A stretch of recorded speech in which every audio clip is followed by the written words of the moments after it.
Government is the problem. The American dream is dead. There is not a liberal America. Make America and a conservative America great again. There is the United States of America. I solemnly swear that I will faithfully execute the office of President of the United States. Ask not what your country can do for you. So help me God. Ask what you can do for your country. Congratulations, Mr. President.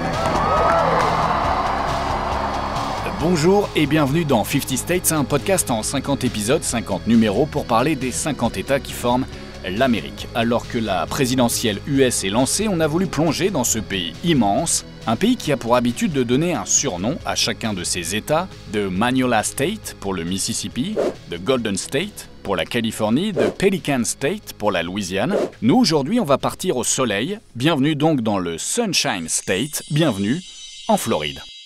Florida, where our dreams can all take flight. In Florida.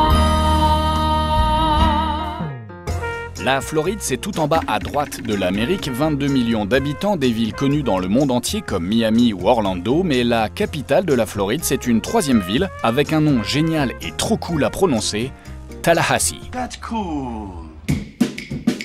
En Floride, tout le monde a un point en commun, quel que soit l'emplacement de votre maison, de votre appart ou de votre villa, vous n'êtes jamais à plus de 60 miles de la plage, soit à 97 km des côtes. Autant dire que pour aller faire trempette, c'est idéal. La mer, l'océan, les lacs, en Floride, l'eau est absolument partout, ce qui explique que l'État soit une vraie puissance maritime. La Floride a d'ailleurs un autre surnom, la capitale mondiale des croisières, avec en pole position le port de Miami qui accueille chaque année 5 millions de passagers. Politiquement, la Floride, c'est un État passé maître dans l'art du suspense. À chaque élection, elle fait partie des rares États capables à eux seuls de faire basculer le moment. Au mois de novembre, comme tous les 4 ans, les journalistes seront donc nombreux dans cet État indécis, ce swing state en puissance que Trump a réussi à remporter de justesse en 2016 et en 2020. It's so great to be here in Florida, my second home with you. This is a state I truly love. This is a state where we all had great victory together. Thank you. Donald Trump, qu'on vient d'entendre, adore la Floride. C'est là, en effet, qu'il a eu son grand coup de cœur, son coup de foudre immobilier. Une magnifique demeure tout en simplicité, 126 pièces, 33 salles de bain, 5 cours de tennis, 2 piscines et une salle de bal. Bienvenue à Mar-a-Lago. It's so great to be at Mar-a-Lago with friends and the press and the media and everybody. Mar-a-Lago, c'est le seul endroit où Trump se sent vraiment bien chez lui, au calme. Il s'y sent tellement bien qu'en 2020, quand il sera battu à la présidentielle par Joe Biden, c'est dans cette résidence qu'il retournera bouder et crier au complot, emmenant avec lui une énorme pile de cartons de la Maison-Blanche, avec, visiblement dans certains d'entre eux, des documents classés secret défense, ce qui, oupsie, est illégal. Shame on you. Mais avant de parler politique et secret défense, on va d'abord prendre de la hauteur et parler géographie. Ce qui est assez fou quand on regarde une carte de la Floride, c'est de réaliser à quel point on est proche, tout proche, mais alors vraiment tout proche, de Cuba. Oh my God. Oui, c'est fou, c'est incroyable, mais quand on prend le point le plus au sud de la Floride et le point le plus au nord de Cuba, il n'y a que 90 miles entre les deux, soit 145 km, autant dire rien du tout. Une proximité qui jouera un rôle capital dans l'histoire de la Floride, dans l'histoire de la guerre froide et donc dans l'histoire du monde. Mais ne partons pas dans tous les sens et partons d'abord à Cuba, donc.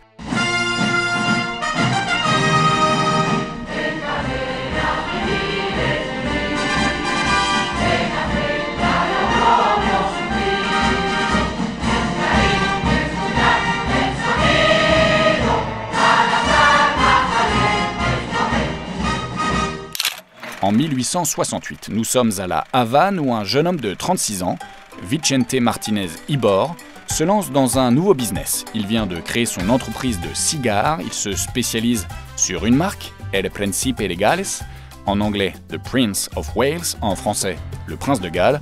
Si vous êtes amateur de cigares, aucun doute vous connaissez. Pour les autres, comme moi, c'est l'occasion d'en savoir plus. À l'époque où Vicente Ibor se lance dans son business, il existe déjà plus de 400 manufactures de cigares à Cuba.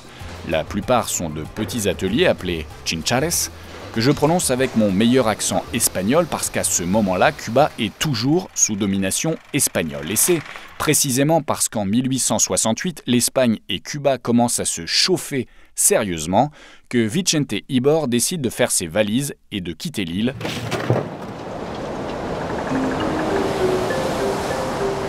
Mais Vicente n'ira pas très loin puisqu'il décide de s'installer en Floride et plus particulièrement dans une ville qui ne va pas hyper fort économiquement, la ville de Tampa. Une ville qui perd des emplois et des habitants, une ville qui cherche désespérément à remonter la pente et qui est donc prête à vendre des terrains pour pas trop cher à celui qui viendrait investir dans la région. Et c'est ainsi que Vicente Ibor achète des mètres carrés, fait construire des entrepôts, investit son argent et recrute des salariés en guise de remerciement. Ce quartier de Tampa prend rapidement le nom de Ybor City et devient en quelques mois à peine la capitale mondiale du cigare. Ici, on fabrique chaque cigare à la main et le tabac, tout le tabac vient de Cuba, c'est promis, 100% garanti.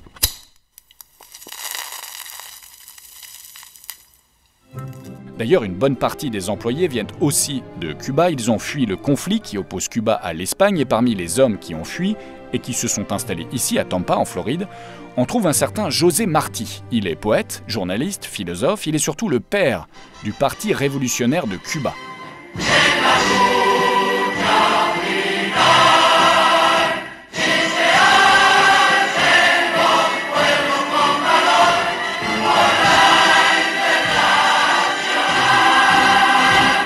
Plusieurs fois, les services secrets espagnols ont tenté de l'assassiner sans succès.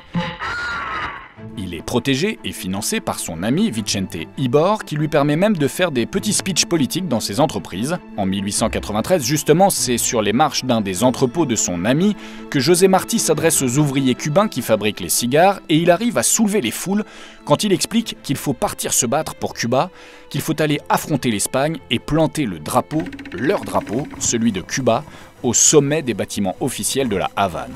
José Martí va passer de la parole aux actes, il part au combat à Cuba, les armes à la main. ¡Viva Cuba libre!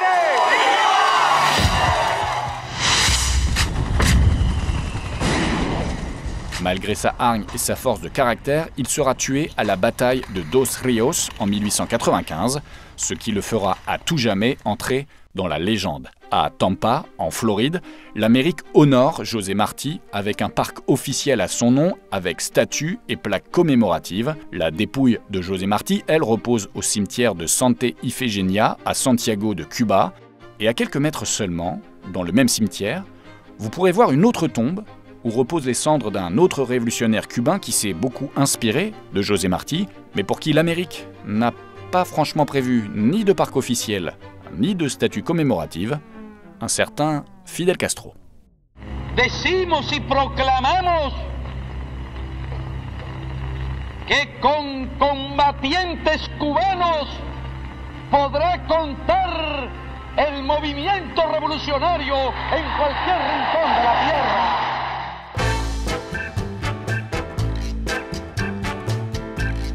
Pour mieux comprendre et mieux connaître la Floride, on a voulu parler avec une amoureuse des États-Unis, une journaliste que vous voyez tous les jours ou presque sur BFM TV, mais qui, avant d'aller au charbon tous les matins face aux hommes et aux femmes politiques, a été pendant 4 ans correspondante en Amérique. Merci à Apolline de Malherbe d'avoir accepté l'invitation de 50 States. On part en Floride. Pour beaucoup de gens, la Floride c'est Miami, et de fait, Miami est une ville incroyable que vous connaissez, je crois que vous l'aimez plutôt pas mal. Moi, j'adore la Floride et j'adore Miami.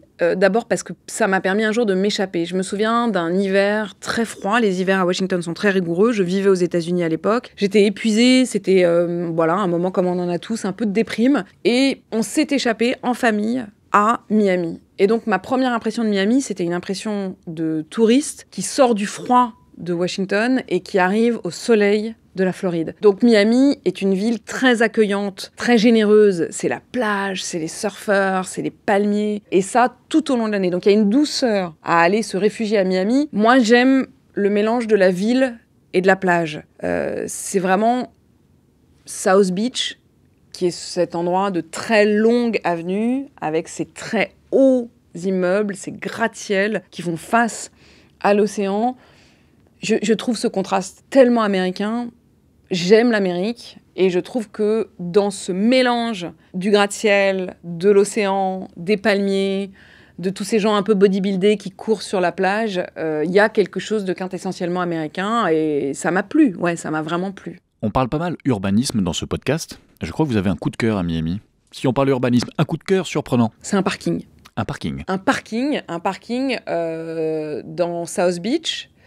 Un parking qui a été fait par des architectes français, Herzog et Demeron. Et on doit rentrer dans ce parking. Alors, il faut un petit peu se faufiler. Ils vous disent au début qu'il ne faut pas rentrer, mais vous trouvez un prétexte, vous dites que votre bagnole y est garée. Et il faut monter. C'est vraiment des plateaux de béton les uns sur les autres, ouverts à tous les vents. Et si vous arrivez à monter, moi je m'étais faufilée, j'avais grimpé jusqu'au dernier étage, vous vous retrouvez sur un grand plateau de béton avec des piliers très anguleux et une vision de toute la ville. Le sentiment d'ailleurs qu'il n'y a pas de barrière, donc c'est même un sentiment un peu de vertige, mais c'est plutôt agréable d'avoir une forme de vertige qui vous prend et vous regardez la ville. J'ai adoré l'impression de ce parking, de ce mélange hyper urbain de la voiture américaine. Donc votre routine, chaque fois que vous allez à Miami, c'est d'aller dans ce parking. Est-ce que vous y êtes retourné récemment? Est-ce qu'il change? Est-ce qu'il reste le même? Je suis retournée récemment à Miami, l'hiver dernier.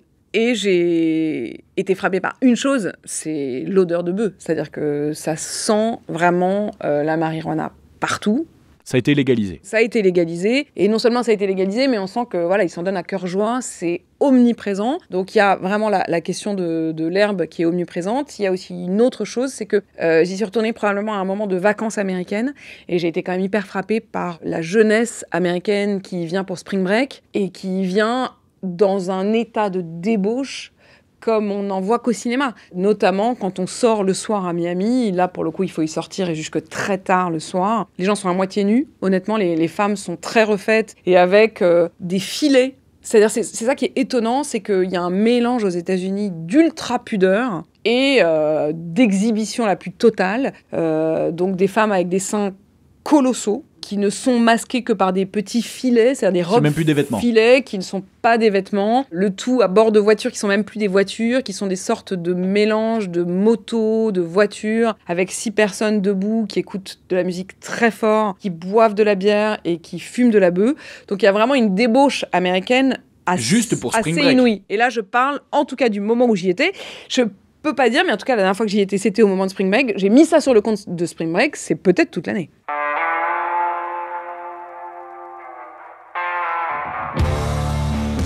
On va maintenant prendre la route, quitter Miami, faire 300 km vers le nord et profiter du temps de trajet pour se replonger dans un moment clé de l'histoire américaine. Nous sommes le 16 juillet 1969 dans une petite salle avec miroir teinté. Ils sont trois hommes, avec 3 points en commun. Tous les 3 ont 39 ans, tous les 3 ont de bonnes têtes d'Américains et tous les 3 vont marquer l'histoire. Ce jour-là, le 16 juillet 1969 donc, Neil Armstrong, Buzz Aldrin et Michael Collins lisent leur dernier briefing. Ils enfilent leur combinaison de la NASA et montent ensuite dans leur petit bijou de technologie, le vaisseau Apollo, qui sera bientôt propulsé dans les airs par la fusée Saturn V. Il est 13h32, le monde entier regarde les 3 hommes qui vont décoller direction l'espace, direction la Lune. 1, 0.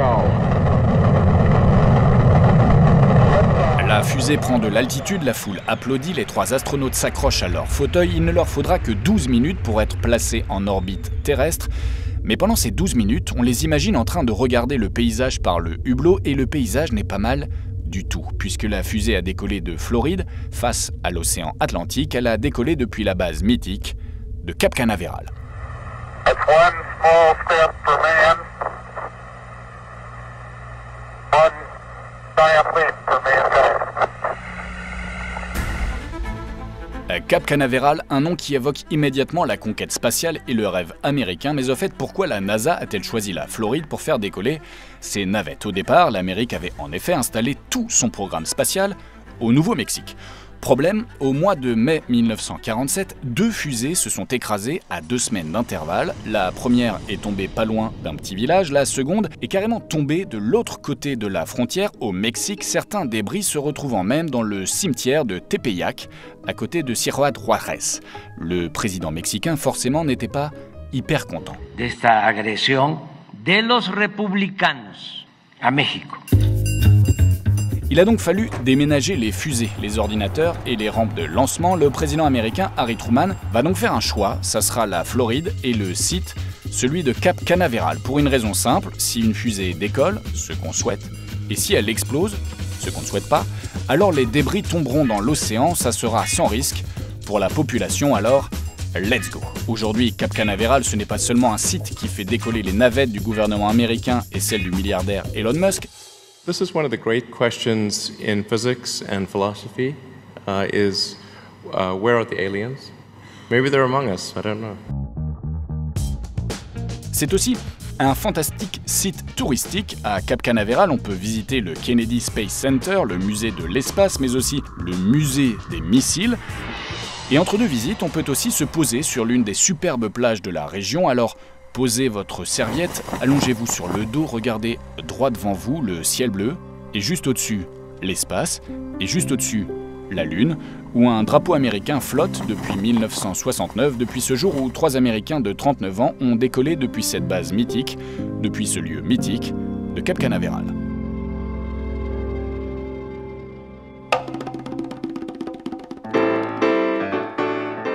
Après avoir parlé de Miami, après avoir parlé de Cap Canaveral, partons désormais dans une troisième destination mythique de Floride, la ville d'Orlando, qui a vu son destin totalement bouleversé en 1964.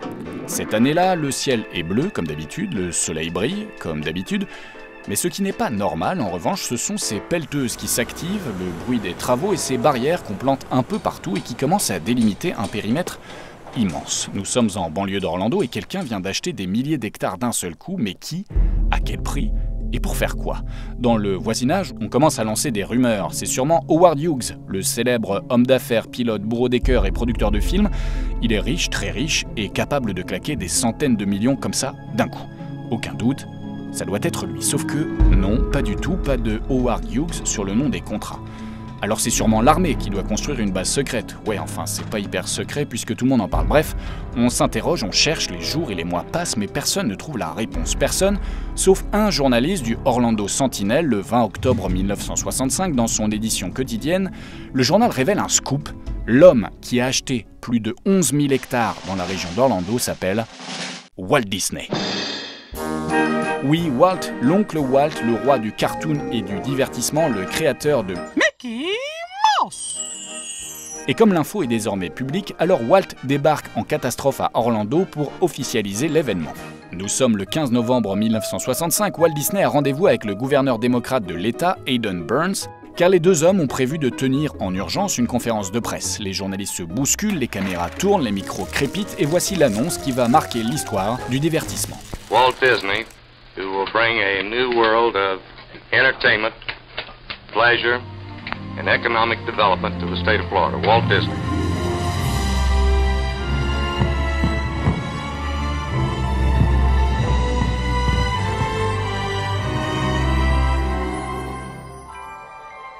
Walt Disney a décidé de créer ici, en Floride, à côté d'Orlando, le plus grand parc d'attractions de la planète.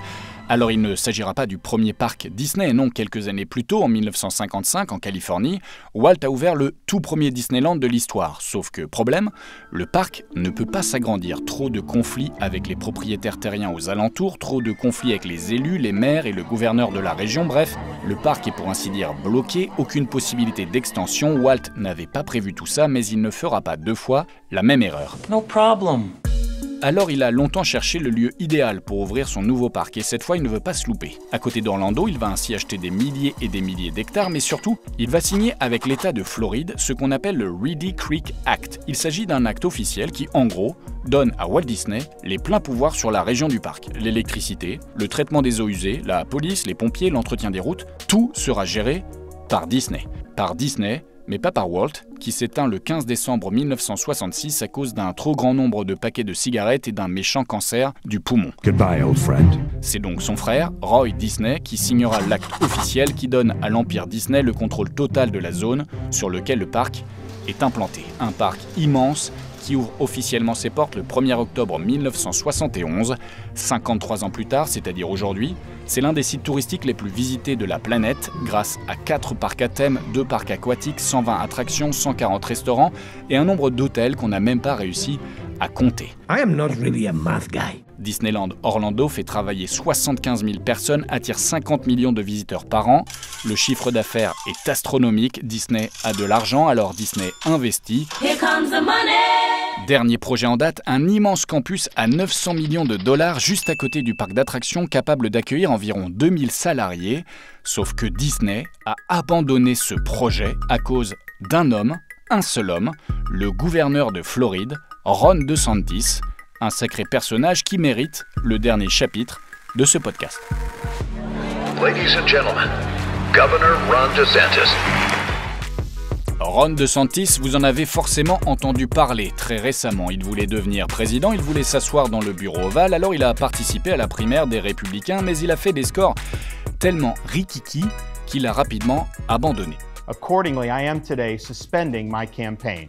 Ron DeSantis a 45 ans, il a fait de bonnes études, notamment à la prestigieuse université de Yale, où il a été le capitaine de l'équipe de baseball. Ron a fait partie de l'armée, Ron a été déployé en Irak en 2007, Ron s'est lancé en politique, il a été élu, réélu et encore réélu. Congratulations. En Floride, c'est une figure politique bien connue, une figure qui a donc une particularité et une obsession, il n'aime pas, mais alors pas du tout, le monde merveilleux de Disney et leurs dessins animés qui font de la propagande woke. The battle between Florida Governor Ron DeSantis and Disney takes a new turn. Très récemment, Ron DeSantis a voulu faire passer une loi intitulée Don't Say Gay. En français, ça donnerait « Ne dites pas le mot homosexuel ». Are you crazy? Une loi simple qui interdit à tous les professeurs jusqu'en CE2 de parler d'orientation sexuelle. Cette loi a fait la une de l'actu dans tout le pays. Gender ideology has no place in our K-12 school system. Notamment quand le grand patron de Disney s'est positionné contre cette loi, ce qui a allumé l'étincelle qui s'est transformée en guerre totale entre l'empire Disney et le tout-puissant gouverneur de Floride. Ron DeSantis a décidé d'annuler le Reedy Creek Act. Vous vous souvenez, le statut spécial qui permettait à Disney de gérer son parc comme il le voulait. Pour bien emmerder la compagnie, Ron DeSantis a aussi envisagé de créer une méga prison juste à côté du parc d'attractions. Are you kidding me? Disney, de son côté, a porté plainte contre le gouverneur pour, en gros, atteinte à la santé commerciale d'une entreprise. This is not right, this is not cool, this is fucking bullshit.